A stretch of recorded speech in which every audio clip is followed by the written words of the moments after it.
Komisi Pemilihan Umum hingga Selasa malam sudah melakukan rekapitulasi suara nasional 2024 di 34 provinsi dan 128 PPLN dan selanjutnya rekapitulasi untuk 4 provinsi yang masih berlangsung yakni Jawa Barat, Papua, Papua Pegunungan dan juga Maluku.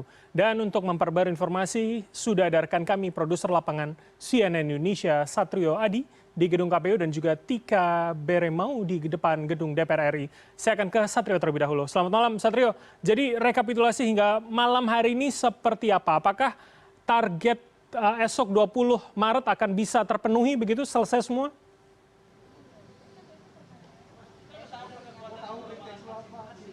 Ya, selamat malam Bram. Memang ditargetkan KPU ini sampai dengan besok tanggal 20 Maret 2024 untuk merampungkan seluruh proses rekapitulasi suara di pemilihan umum 2024 ini. Namun memang hari ini jadwalnya KPU ini akan melakukan rekapitulasi di 4 provinsi yaitu di Jawa Barat, Maluku, Papua dan Papua Pegunungan.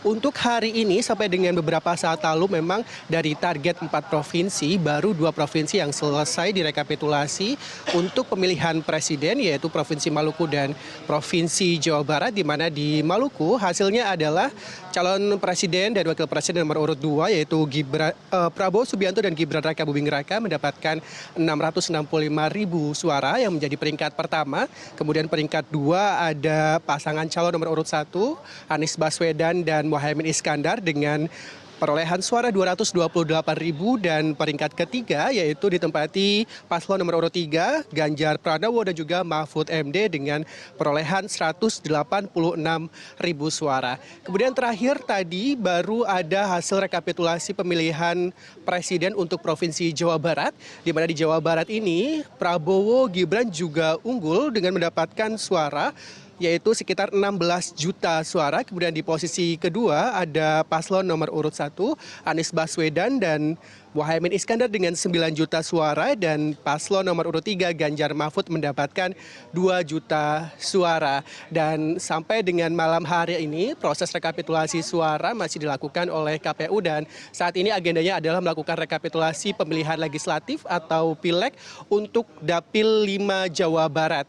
Di mana kita tahu di Jawa Barat sendiri ada 11 daerah pemilihan sehingga masih ada sekitar 6 dapil lagi yang masih harus direkapitulasi oleh KPU. Namun kalau kita bicara target, Bram, memang seharusnya ada 2 provinsi yaitu Papua dan Papua Pegunungan.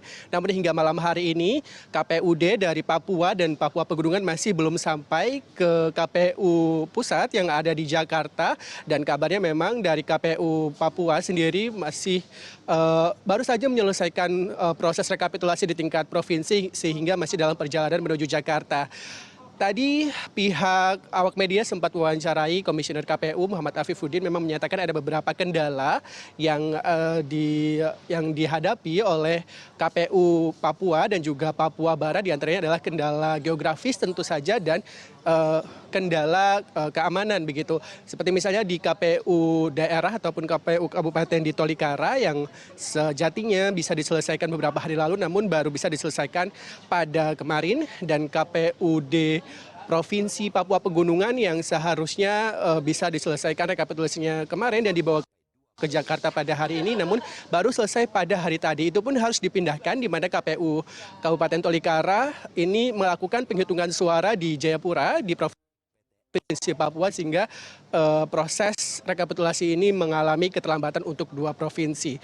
Dan selanjutnya memang sesuai target, apabila dinyatakan sesuai target, ini masih tentu saja sesuai target karena targetnya berakhir tanggal 20 Maret besok. Namun kita lihat besok apakah proses rekapitulasi penghitungan suara di Provinsi Papua dan Papua Barat bisa mulai tepat waktu, di mana diagendakan akan mulai pukul 10 pagi dan 2 provinsi tersebut yang menjadi 2 provinsi terakhir untuk direkapitulasi sebelum ditetapkan pemenang pada kontestasi pemilihan umum 2024 ini, Bram. Oke, Adi. Terima kasih. Kami nanti akan menghubungi Anda lagi untuk mengetahui bagaimana perkembangan terbaru. Terima kasih. Satrio Adi dari Gedung KPU Jakarta dan kita bergeser ke Gedung DPR RI. Sudah ada rekan kami, Tika Beremau di sana. Selamat malam, Tika. Jadi bagaimana jalannya unjuk rasa yang ada di depan Gedung DPR mengingat ada 2 masa aksi begitu di sana? Ya, selamat malam. Di Jakarta Pusat saat ini sudah terkendali atau sudah kondusif sekitar 5 hingga 10 menit yang lalu ini. Hingga 10 menit yang lalu ini polisi baru saja melakukan aksi membubarkan massa yang menggelar aksi. Karena memang dari segi waktu atau perizinan untuk melakukan aksi unjuk rasa pada hari ini memang sudah lewat dan sudah menunjukkan pukul 9 malam, dan saat ini kondisi yang bisa saya sampaikan kepada Anda yaitu di sini banyak sampah yang berserakan ini pasca dilakukan demo oleh massa yang memang tadi cukup banyak, ada sekitar ratusan massa yang berkumpul di depan gedung DPR MPR, dan memang puluhan petugas kebersihan pun juga saat ini tengah berupaya untuk membersihkan jalan di depan gedung DPR MPR. Dan memang saat ini kami melihat tidak ada fasilitas umum yang rusak seperti itu karena memang tidak ada aksi anarkis yang dilakukan sepanjang aksi unjuk rasa ini digelar. Hanya saja memang masih ada sisa-sisa dari spanduk dan juga ban yang memang dibakar sejak sore tadi hingga malam hari ini sebelum masa dibubarkan. Dan untuk saat ini pukul 9 waktu Indonesia Barat, pukul 9 malam ini masa juga sudah membubarkan diri seperti itu. Dan kalau kita melihat ini ada anggota kepolisian di belakang saya ini yang memang sudah selesai melakukan aksi membubarkan massa dan saat ini sudah kembali bergerak menuju di depan DPR MPR. Kalau masih di depan gedung DPR MPR, kita melihat ini jalan, sepanjang jalan di depan gedung DPR MPR ini juga masih ditutup untuk umum begitu ya. Dan di sini memang masih terlihat kendaraan dari pihak kepolisian dan juga TNI saja yang memang sejak operasi di depan gedung DPR MPR. Dan memang DPR ini kalau kita lihat memang sudah mulai dibuka umum baru saja ya. Kalau kita melihat ini juga ada bus Transjakarta yang sudah mulai melewati di depan gedung DPR MPR. Kalau kita melihat juga kalau tadi sejak sore tadi hingga malam tadi ini ratusan massa menggelar aksi demo menolak kecurangan pemilu 2024 Bram di depan gedung DPR MPR, dan massa yang menggelar aksi ini sejak sore tadi menamakan dirinya Gerakan Penegakan Kedaulatan Rakyat.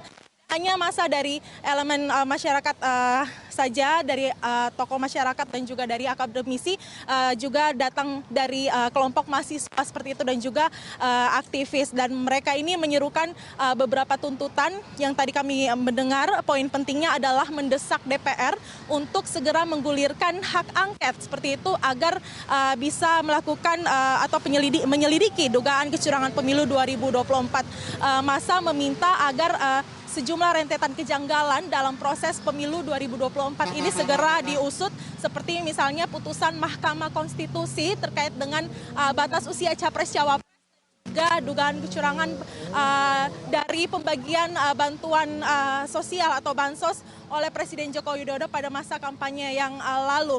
Dan juga tadi kami melihat bahwa ada beberapa anggota DPR RI seperti dari fraksi PDI Perjuangan, Adiana Pitupulu, dan juga dari fraksi PKS dan juga PKB kami melihat ada Daniel Johan yang juga turun langsung bertemu dengan masyarakat atau para demonstran untuk menyerap aspirasi mereka, dan beberapa perwakilan juga tadi telah diundang masuk ke dalam gedung DPR MPR ini.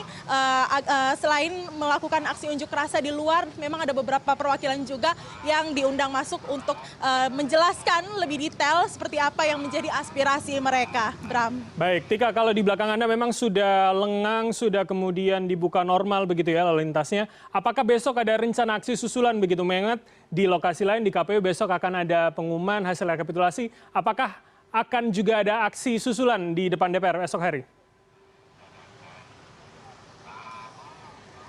Ya, Bram, kami tidak bisa mendengar jelas terkait dengan pertanyaan Anda, namun terkait dengan aksi susulan mungkin besok masih kembali digelar karena memang untuk penetapan hasil rekapitulasi seperti itu. Namun kalau kita melihat pengamanan ini sudah disiagakan oleh pihak kepolisian untuk wilayah DPR sendiri dan juga pihak untuk wilayah KPU RI ini sendiri ada sekitar 3.500 pihak kepolisian yang telah disiagakan disiagakan dari Polres Metro Jakarta Pusat seperti itu. Baik. Untuk mengamankan wilayah-wilayah tersebut, dan memang juga sejumlah kendaraan taktis dan juga barrier sudah memang terpasang dari beberapa hari sebelumnya, dan tentunya besok akan ada sejumlah personel kepolisian yang kembali berjaga di area-area tersebut. Terima kasih atas laporan Anda, Tika Berimau, melaporkan langsung dari depan gedung DPR Jakarta. Selamat kembali bertugas.